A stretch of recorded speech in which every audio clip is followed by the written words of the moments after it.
So we can rewrite this generally as minus 2 over R equals 1 over O plus 1 over I. Realizing that eventually everything will work itself out. Are we good so far? So this is the relationship between the radius of curvature and objects and image. But as Lucas pointed out, did we not have a not R and not have a negative sign when we were doing lens mirror equation? And the answer is yes, we did not. And we were only concerned with 1 over F. So now we have to find the relationship between R and F. And here's how we do that. Your object at infinity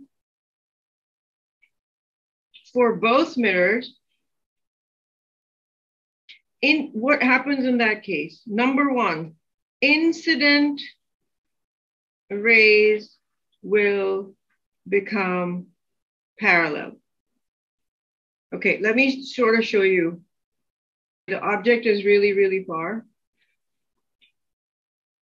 This is what happens to your image. And same thing happens when you have a convex or a diverging mirror. Incident ray become parallel. And then they will go away depending on,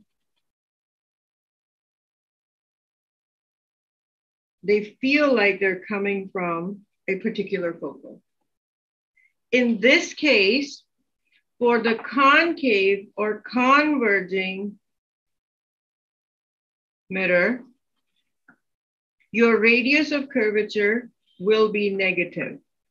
And for a diverging mirror, your radius of curvature will be positive. Number two thing that happens. Now, instead of defining your R, S prime and O prime, you are going to define your S prime in terms of radius of curvature. Or your F will be defined as R over 2, where F is called the focal length. It will be positive for a converging mirror and negative for a diverging mirror. If I place all of these factors into my equation A, what will I get? 1 over F equal 1 over O plus 1 over I. And that is my lens mirror equation. How did I go from R over 2 to 1 over F?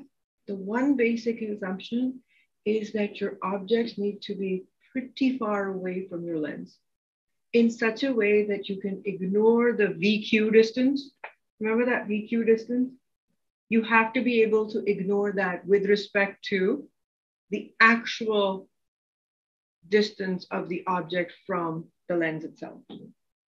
This is a very limiting case of the optics that generally exist, right? You have to assume that the lens is very, I mean, it doesn't actually have to be thin in terms of what we think of thin, as long as the objects are really, really far away. So like, suppose you were looking at distant galaxies, right? So a mirror that's the size of this room will appear to be thin because the objects that you're looking at are really, really far. So it's always a question of perspective, how far you are. Does that make sense?